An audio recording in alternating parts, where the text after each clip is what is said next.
अरे रे अनुपमा बेचारी, वही पुराने सेम टू सेम दुखों की मारी। जी हाँ, अनुपमा देखकर आपको ऐसा लगता है कि ये कहानी रिपीट मोड पर है। नमस्कार, मैं हूं संदीप एल पंड्या और आगे बढ़ने से पहले आप सबसे गुजारिश कि अभी तक आपने हमारे इस चैनल को सब्सक्राइब नहीं किया है तो प्लीज़ सब्सक्राइब कर लीजिए, बेल आइकन को दबा दीजिए। जी हाँ, अनुपमा बिल्कुल वैसी ही सिचुएशन से गुजर रही है जिससे देखकर ऐसा ही लगता है कि भी ऐसा अनुपमा के साथ पहले भी हो चुका है। इसमें नया कुछ भी नहीं है, लेकिन हाँ, जो भी हो रहा है वो इंटरेस्टिंग तो है, क्योंकि प्रेम जो है वो पूरी तरह से बदल चुका है। प्रेम भले उसकी चोरी पकड़ी गई, डायरी उसने चोरी की थी, ये बात तोशो ने उजागर कर दी, और उसके बाद जो सिचुएशन क्रिएट हुई है ना, वो देखकर बहुत अच्छा लगा कि प्रेम का दमदार जो परफॉर्मेंस है ना, वो देखकर अच्छा लगा। वो फ्रस्ट्रेशन बहुत अच्छी तरह से दिखाता है। जी हाँ, वो फ्रस्ट्रेट हो गया है, वो अनुपमा से नफरत करता है, अनुपमा से बदला लेना चाहता है, और वो सारी भावनाएं वो बहुत अच्छी तरह से प्रस्तुत कर पाया। तो ये देखकर अच्छा लगा। राही की मुसीबत बढ़ गई है कि अब वो करे तो करे क्या। माँ की डायरी चोरी की है और वो भी उसी के पति ने, और वो भी श्रुति के कहने पर। तो वो श्रुति को तो आईना दिखाएगी ही। श्रुति को ये कहने वाली है, जो आपने प्रोमो में भी देखा है, कि भाई आपकी और अनुपमा की जो भी लड़ाई है आप अपने हिसाब से लड़ो, हमें मोहरा मत बनाओ। तो उसे तो ये सच पता चल गया कि ये श्रुति उनको मोहरा बना रही है, लेकिन उसके पति देव को ये बात कैसे समझाए।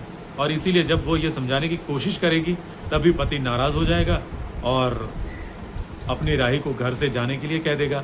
और आज भी आपने देखा होगा कि कितनी बार वो बोल चुका है ना, कितनी बार उसने कुछ ऐसी बातें की है जो राही को दुविधा में डाल दिया कि मैं करूँ तो क्या करूँ, पति का साथ दूँ, माँ का साथ दूँ, क्या करूँ।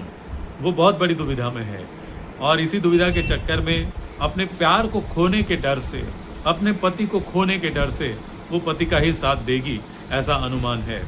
क्योंकि भले वो सच्चाई जानती है कि उसका जो पति कर रहा है वो गलत कर रहा है, उसको कई बार पहले भी एहसास हुआ है कि प्रेम गलत रास्ते पर चल रहा है, लेकिन फिर भी वो प्रेम का साथ दे रही है। तो शायद एक बार फिर साथ देने की कोशिश करें, और अगर नहीं देगी तो घर से निकाली जाएगी, ये भी तय है।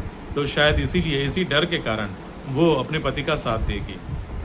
और कंपटीशन जब शुरू होगा तब होगा, लेकिन हाँ, उससे पहले अनुपमा की सिचुएशन देखकर यही लगता है कि अनुपमा ऐसी सिचुएशन में तो पहले भी आ चुकी है। श्रुति के कारण मुसीबत पहले भी आई थी, श्रुति के कारण उसकी बेटी उससे दूर पहले भी हुई थी, और श्रुति के कारण जब उस समय का जो कंपटीशन था उसमें भी उसे बहुत सारी मुश्किलों का सामना करना पड़ा था। तो इस कंपटीशन में भी श्रुति के ही कारण उसे बहुत सारी मुश्किलों का सामना करना पड़ेगा, और प्रेम के कारण भी। तो सिचुएशन भले सेम टू सेम है, लेकिन फिर भी कहानी थोड़ी अच्छी तो लग रही है। आपको क्या लगता है, अच्छी लग रही है? हालांकि सुनने में आ रहा है कि अनुपमा में भी कुछ बदलाव हो सकता है, ये सिर्फ सुनने में आ रहा है। अभी क्या बदलाव होगा, क्या होगा, ये तो जब बदलाव होगा तभी पता चलेगा, या फिर ऑफिशियल अनाउंसमेंट होगी तभी पता चलेगा। तब तक तो सिर्फ अंदाज़ा ही लगा सकते हैं। आपको क्या लगता है, आपका अंदाज़ा क्या कहता है कि क्या कुछ बदलाव होगा, या फिर अनुपमा के नए सफ़र में वही पुरानी बातें चलती रहेंगी? हमें लिखकर बताएं।